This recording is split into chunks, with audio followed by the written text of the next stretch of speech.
Hello મિત્રો, જય માતાજી બધાને। તો આપણે અત્યારે આવી ગયા છીએ વાડીએ ને વાડીએ આપણે ભીંડો ઉતારવા આવી ગયા છીએ। આપણો મસ્ત મજાનો આ બાજુ ભીંડો ઊભો છે અને આપણે આમાં શાક બનાવવા થોડોક ભીંડો ઉતારશું। જો આવડી આવડી શીંગું હોય એ આપણે શાક માટે બહુ પરફેક્ટ રહેશે।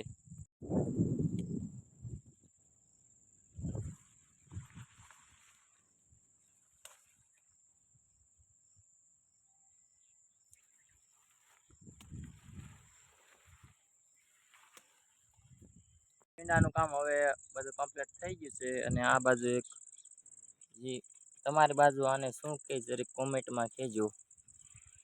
ત્યારબાદ આપણે ભીંડો ઉતરી ગયો। હવે આપણે ગાયનું ચારો છે।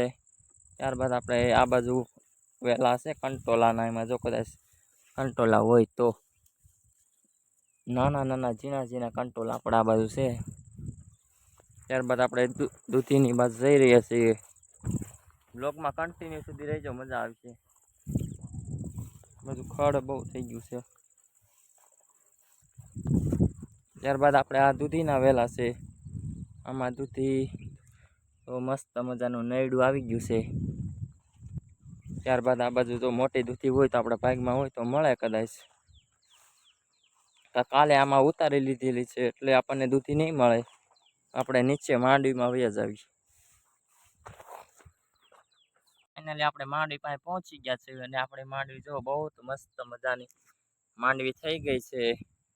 દવા છાંટવાનું કામ ચાલુ છે। ઓલી બાજુ ખડ બહુ થઈ ગયું છે, બહુ વરસાદ આવ્યો ને ઝીણો ઝીણો તે ખડ બહુ થઈ ગયું છે ને આ બાજુ આપણો ઉપર ભીંડો ને આ બાજુ નીચે માંડવી। હવે ચાલો વાડી બાજુ તમને લઈ જાઓ ને બતાવો મારી વાડીનો કંઈક આવો નજારો છે। તો વ્લોગમાં કન્ટિન્યુ સુધી બન્યા રહેજો, મજા આવશે।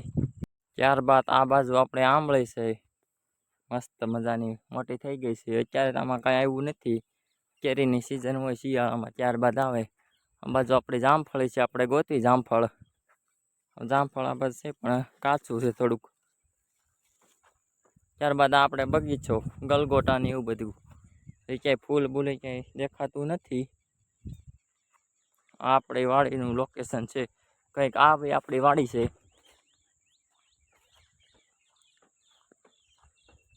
ત્યારબાદ આપણે ખજૂર તરફ જઈ રહ્યા છીએ। બહુ મસ્ત વાડીમાં ખજૂર છે, તમે જોઈ શકો છો વિડીયોમાં। તો બહુ મસ્ત લૂમ આવી ગઈ છે। ત્યારબાદ આપણે આ વ્લોગ અહીંયા સમાપ્ત કરવી છે। બધાને જય માતાજી।